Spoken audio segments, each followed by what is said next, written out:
Selamat datang. Kali ini kita bakal bareng-bareng nyusun semacam playbook atau panduan buat ngelewatin salah satu dekade yang paling seru, tapi jujur aja, seringkali juga paling bikin bingung dalam hidup. Oke, langsung aja kita bahas ya. Pertama-tama, kita kenali dulu nih masalahnya apa. Terus, kita bedah solusinya jadi 3 bagian. Gimana cara nguasain pola pikir, gimana cara ngebangun fondasi yang kokoh, dan terakhir, gimana cara ngejalanin rencana buat masa depan. Yuk kita mulai dari sini. Kita coba kasih nama buat sebuah perasaan yang kayaknya banyak banget dialami orang-orang di umur 20-an, tapi seringkali kita bingung, ini sebenarnya apa sih? Pernah nggak sih ngerasa kayaknya semua teman seumuran tuh udah pada punya arah hidup yang jelas, sementara kita ya masih gini-gini aja? Kalau pernah, tenang, Anda nggak sendirian. Nah, ternyata perasaan ini ada namanya loh. Para psikolog nyebutnya krisis seperempat abad. Ini tuh semacam periode ketidakpastian yang percaya deh, normal banget dialami di masa-masa dewasa awal. Biasanya perasaan ini muncul karena ada pemicunya. Entah itu perubahan besar dalam hidup, kayak baru lulus atau dapat kerjaan pertama, terus ngeliat teman-teman di media sosial kayaknya udah sukses duluan, atau ya itu, ngerasa bingung, gue ini sebenarnya mau ngapain sih? Nah, solusi pertama ini unik. Kita nggak langsung ngomongin apa yang harus dilakuin, tapi justru gimana cara kita mikir. Intinya, ini soal memenangkan perang di dalam kepala kita sendiri.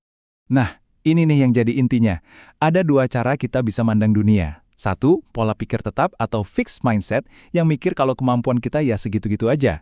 Satunya lagi, pola pikir bertumbuh atau growth mindset yang percaya kalau kita bisa terus belajar dan berkembang. Kelihatan kan bedanya? Konsep ini nyambung banget sama yang namanya grit.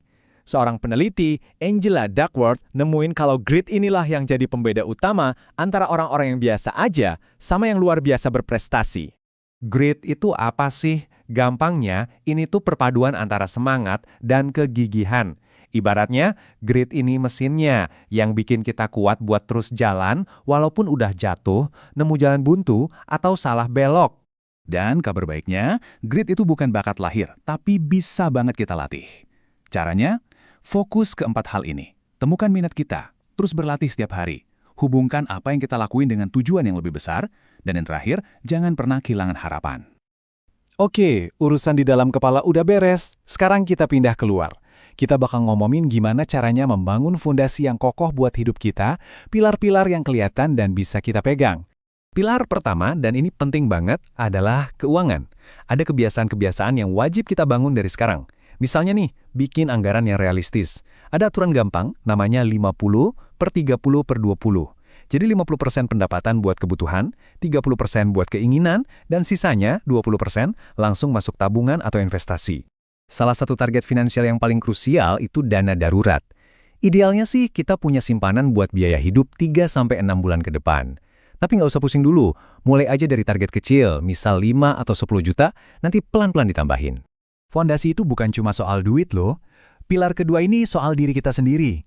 Jaga kesehatan ya, olahraga, makan yang benar. Terus jangan lupa buat sering-sering bersyukur sama apa yang kita punya sekarang.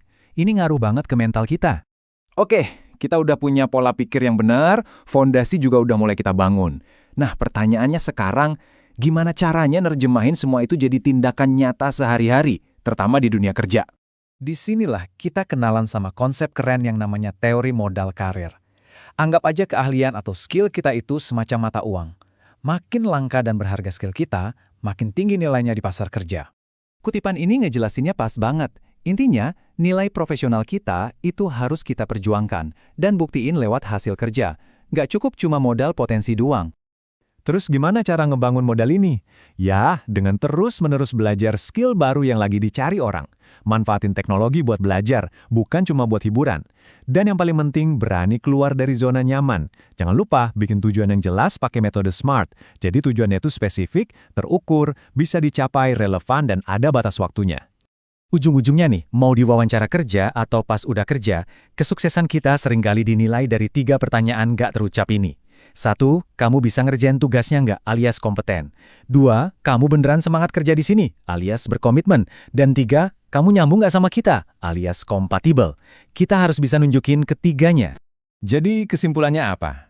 Gini, usia 20-an itu bukan soal harus udah punya semua jawaban. Sama sekali bukan. Anggap aja dekade ini adalah fase konstruksi. Fase di mana kita lagi ngebangun sosok diri kita yang kita mau di masa depan.